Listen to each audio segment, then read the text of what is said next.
So welcome to my video where I look at how my NRL ratings have gone and review last week's games and look at the ratings for this week. So if we have a look at last week's games, got a bit of colour coding here. The Knights won, which were tipped by the ratings. The Warriors beat the Sea Eagles. The ratings had the Sea Eagles tipped as a winner. Which didn't go our way. The Panthers lost to the Roosters, which I think surprised a lot of people. The ratings did have that as a 2-point game, but still sided with the Panthers. The Dragons lost to the Rabbits. Again, the ratings went with the Dragons. The Sharks did beat the Cowboys. The Raiders beat the Broncos. The Broncos were the favoured there by 8 points. The Eels lost to the West Tigers. Now, I did say that this was heavily favouring last year's ratings still, and Tigers were probably the better team there. So, yes, it did lose, but that was a game that we definitely did want to stay away from. And the Bulldogs were correctly tipped by it to beat the Titans. Out of that, there were only two bets that were kind of suggested. One was to bet on the Sea Eagles at $1.34, they ended up losing, and the other one was to bet on the Bulldogs at $1.41 or higher, and they ended up winning, which was good. Now, I have the actual ratings that were produced by the teams compared to what was pre-game. So we had the Knights at 94.5 and the Dolphins at 79. When we look at it, the Knights actually produced a rating of 119 and the Dolphins produced a rating of only 49. So the Knights definitely outperformed their rating there and the Dolphins underperformed it. When we look at the Warriors Sea Eagles, you can see that the Warriors completely blitzed the rating that they had, 67 versus 89, and the Sea Eagles were way under their predicted. They were predicted to have 104 and they only got 66, which is 40 odd points less, which is why they lost. If they still produced that 104, even though the Warriors played better, they would have still, Seagulls should have won it. The Panthers and Roosters, you can see that the Panthers still produced a rating in line with what was expected, 89 versus 93. It really was won by the Roosters putting in a really good performance. They produced 126 rating versus the 88 that was predicted. The Dragons and Rabbits, we had the Dragons predicted around 85 and the Rabbits at 64. Now, the actual ratings for this had the Dragons outperforming their rating. They did 101 in the rating, and the Rabbits still only produced around their rating at 58. But with NRL, you got to take your chances. The Dragons just didn't take their chances. They had that game won. They should have won it. Even the ratings suggest they should have won it. This is the second week in a row that the Rabbits have performed worse than the team that they were playing, yet somehow scraped out a win. So that game did not go the way that the ratings suggested it should have gone. If we look at the next one, the Cowboys put in a terrible rating of 43 versus their predicted of 80. The Sharks at 88 put in a very good rating at 137. Went the way that the ratings suggested there. The Raiders versus Broncos, the Raiders put in a really good effort at home, basically putting in 114 when they were rated to do 82. And the Broncos just didn't perform up to their 100 rating. But even if they had, the Raiders still would have beaten them with 114. The Eels versus Tigers. The Eels put in roughly what their rating was expected, which was 66. The Tigers, as we suspected, are a better team than last year, and this does have last year's ratings influencing it still. So the Tigers actually put in the best rating of the round at 161. which is a really good effort. Now, the Bulldogs-Titans went our way. Bulldogs were expected to get around 83. They did slightly better than that at 94. And the Titans were expected to do about 55. They put in a much better effort thanks to their second half effort and got an 82. But not good enough to get over the Bulldogs there. So out of those, if we looked at the handicaps, we were essentially, you would have stayed out of the game that's within half a point, but you would have got 4 out of the other 7 games correct using the handicap, which was placed here in the rate based on the ratings. So let's quickly look at this week's ratings, where I've done a little bit extra on this one. I'm just going to have to zoom out a little bit so you can see the notes. Hopefully that's still readable on the screen. Let's start with the first game. So Storm versus Panthers. The Storm are expected to put in a rating of up to 116, and they're actually expected for 116, with the Panthers having a rating of 91.8. Now, this turns out to be about a handicap of 10 points to the Storm over the Panthers, with the line currently being minus 8.5, meaning that the Storm should just cover that. When we look at the Storm's ratings at home, they generally rate around 100 to 116, and the Panthers are fairly steady home or away at about 90 to 95. So we would expect in that case that the Storm are going to edge out this game by 2 to 4 points, depending on how they perform. If they only put in a rating of 100, they're just going to win this. If they do put in a rating about 116, they should get those 10 plus points ahead of Panthers. The next game, Warriors versus Roosters. Now, Roosters have still got a higher rating here. It's less impacted by last year now, but they did put in a really good game last week, which has boosted their rating a slight amount. So looking at it, Warriors will generally get about anywhere from 85 at the high point down to 70 at home. They've been predicted to do 70 by the ratings. I'd probably look at, they're going to do a little bit better than that, maybe 80. The Roosters generally put in a 90 plus consistent rating, and given last week, there's no expectation on why they shouldn't do that. So if the Roosters can put in their consistent 90 plus rating, they should be slight favourites for this. If the Warriors only put in a rating of 70, that's a 10-point difference. Either way, the Roosters should win this, and you can get Roosters for about $2. I would suggest taking the Roosters.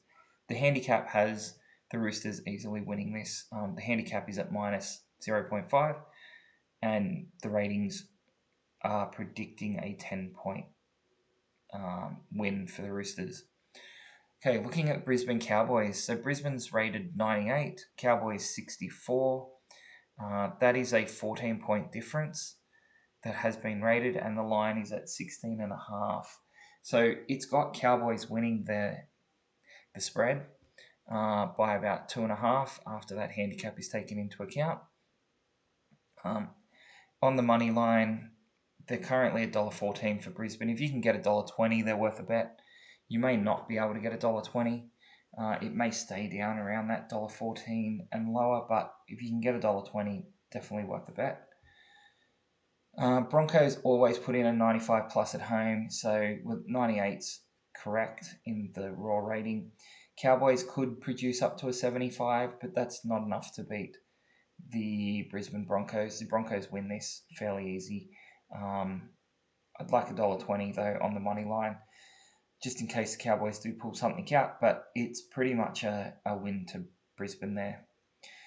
The next one is Sharks versus Rabbits. The Sharks have got a rating of 104. The Rabbits have got a rating of 58, which is the lowest rating. I know they've won their 2 games, but they should have lost both games according to their actual ratings from the games. So this has the Sharks as an 18-point winner. The handicap's 14.5, so you are going to be backing the Sharks on the handicap if you want to do anything there. The odds are $1.17. I'd bet the Sharks anything from $1.10 up. So that $1.17 is a definite bet there. Definitely be looking to take that one. I'm just going to highlight this one as well. The Sharks will generally produce a rating anywhere from 85 to 100 at home, and the Rabbits are going to produce anywhere from a 55 to 70 being away. So even if the Sharks underperformed at 85 and the Rabbits performed at 70, it should be the Sharks winning. I don't think the Rabbits can win a third time against what the actual ratings say. They should have lost their first game against the Dolphins. The Dolphins just could not score in their opportunities.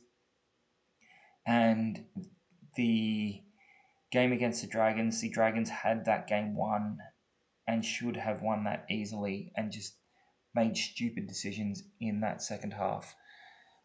So, and the Rabbits took their chances. So let's just keep an eye on that game, but that's an almost guaranteed Sharks win. Next game, Dolphins versus West Tigers. The Dolphins have only pulled in a rating of 68, and the West Tigers have pulled a rating of 76. Now that says the West Tigers should win by 4, so at the moment the handicap's basically minus 0.5 to the home side, so they're looking for the West Tigers to win. Tigers should cover that spread easy. They're currently $1.83, but when looking at it, the Dolphins at home generally produce a much higher rating. So we're looking at about a 75 to 80 rating. The Tigers, on the other hand, can be a bit all over the place. They could put in a 75 up to a 90 rating. So to me, this is a toss-up game. It should be $1.95 each team. I'm just going to stay away from it. No bets, no handicaps. I'm going to go the Tigers based on their recent form, but I just got no idea in this game. Dolphins at home could surprise us. And you have to remember, the last 2 weeks, the Dolphins have had a very disrupted lead up to their games with the tropical cyclone or ex-tropical cyclone that was affecting their areas. So they may pull in a much better rating this week, having been at home. The Titans versus Knights game. So the Titans have got a rating of 82.4. The Knights have a rating over 100, which puts them in company with the Storm and the Sharks. The line is at 1.5 to the Titans, and the ratings expect a 10-point win to the Knights. So on the spread there, you want to take the Knights winning and covering that spread. So they win by 10, they will cover it. The market has it at $1.94 and $1.90. I believe if you can get that $1.90 odds and higher, bet the Knights. If we have a look, the Titans, even at home last season, were putting in ratings of up to 80 points. They're generally around the 70 to 80. It's predicting they'll do slightly better than that. The Knights, on the other hand, went away, produced between 75 to 110 on average.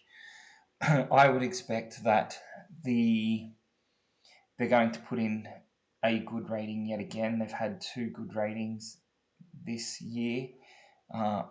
I know they haven't played teams that are that great, and their ratings are probably slightly higher than they should be, but I think they'll do enough here to beat the Titans. They'll probably pull in a rating somewhere around 90 or so, giving them probably a 6-point win. We'll have to see how that goes. The Eels versus Bulldogs. The Eels have a terrible rating at 63.1, second lowest for the round, and the Bulldogs have a rating of 87.9. Now, this is a game to be careful on. The Bulldogs have injuries, so it will be interesting to see if they can pull the rating as high as an 87. The handicap is 7.5 to the Eels at home. The ratings are saying it's got a 10-point win to the Bulldogs. I don't trust that based on the injuries, and this is sometimes where you're going to make a call that there's no bet in this game. The Eels at home generally pull about a 75 to 80 rating, which is higher than they're predicted given their very recent form. Let's say they're on the low side of that and they pull a 70 to 75. Even if the Bulldogs do go at their lowest rating there of a 75, it'll be a close game. The Bulldogs probably just edge out the win. It's just hard. If they didn't have injuries, it was a clear Bulldogs victory there. Last game of the round, Seagulls versus Raiders.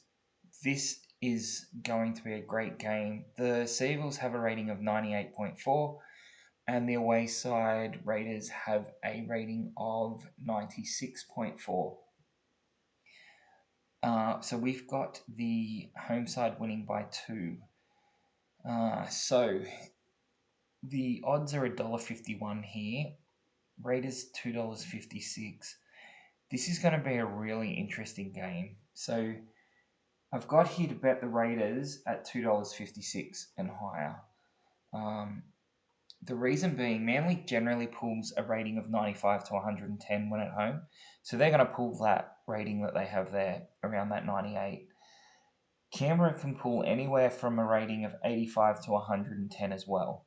So this really is a lot closer than this. We're probably looking at Seagulls should be about the $1.80, $1.85 mark, and the Raiders probably about that $2.05, $2.10 mark for this game. But the Raiders really are playing well. I know that they beat the Warriors in Vegas. They had a really easy game there, but they did put Brisbane away. Yes, Brisbane had a interrupted lead up to it as well, so that could have affected Brisbane, and the Raiders' rating might be slightly higher than it should be. But I think in this case there is a chance that Canberra do win this, but the ratings are pushing that the Seagulls win at home. Now the Seagulls, again, they've got a few injuries and they had a horrible game last week against the Warriors, so they're probably going to come out looking to get back after that horrible showing. They're just inconsistent, the Seagulls, and it's just which team is going to show up on the day. Now, interestingly, I have put together, based on the actual ratings, what the ladder should look like. So let me just bring up the ladder as well, so we can have a bit of a look at it over here. So the teams that should be on 4 points. Sorry, I didn't give the Sharks their 4 points for their not Sharks, Storm their 4 points for their bye. Let's go put that back up. So if we look here, yeah, Storm should be on 4 points. They should be slightly just switched around there. Raiders should be on 4 points. They've produced a pretty good effort. Bulldogs should be on 4 points. Should be on 2 points. They haven't quite done as good as it's showing on the ladder after 2 games. What do we got here? The Rabbits are definitely the one that are in the wrong spot. So they're in position 5 at the moment, and I have them third last, based on their actual ratings produced in the games. So this is where you can play the futures for the season ladder, who's going to be premiers, and you want to be backing against the Rabbits here. You can lay them on Betfair, probably the easiest way to do it, or you can look to back some of these other selections which are getting good prices. So if you look at the Knights up here at $34, and they're currently top of the table based on actual ratings. Canberra are at $41, and again, they're second on the ratings. Dragons should have won 2 games. They've won 0. Now, that's put them at $61, but their ratings are at least competitive enough for them to be contenders for the 8 at the moment. They've just not been able to finish off their games, which, look, probably means they can't perform under pressure and probably won't be good in finals, but they don't deserve to be on 0 wins right now. Storm definitely up there. They're third team. Just got to change those around in a second. The Sharks are on 2 points with 87. So again, Sharks are in the 8 at $10.50. They're probably worth a bet. That's your top 5. Then you start getting Seagulls and Broncos. So Broncos, which have been all the talk, are only sitting, 7th in my ladder based on their performance, yet they're 6th on the ladder here, so pretty close, but they're $5.50 in the futures. So we'll have to see how that goes over the next few weeks, and see how it turns out. But that's what the current ladder looks like based on their actual performance. And looking at the bottom, who's going to get the wooden spoon? It's pretty much a fight out of 2 teams right now. It's the Eels or the Cowboys. The Rabbits, with the wins that they've been able to get out, likely won't be the wooden spooners. So I think it's just a 2-team run for who's going to be last. Will it be the Eels? Will it be the Cowboys? Right now, it's the Eels sitting in that position, only just on differential. I've got it maybe slightly the other way around, but who knows between these 2 teams. It's going to be a long season for their supporters. Okay, thanks for watching. I'll just put these back up again. You've got the tips there, the prices to accept. You've got what the ratings are likely to be. Hopefully that gives you a good idea for tipping this round, and it gives you just a different point of view that is numbers based, not feelings based. You definitely need to put in some feelings based on injuries and what you have seen, but if you want a pure ratings approach that is purely numbers based on stats, these numbers will hold up. And as we move into the next round, where we have 3 ratings for most of the teams, they will start to get a bit more accurate, and that should help us pick up a few upsets here and there that others may not get. Okay, gonna leave it there. This is a long video for the NRL ratings for round 3. Hopefully you get some winners this weekend, and I will have round 4 up next week as well. If anything changes based on the teams, I will put up another video just clarifying whether the ratings have changed. Okay, thanks for watching. Good luck with your tipping and betting this week.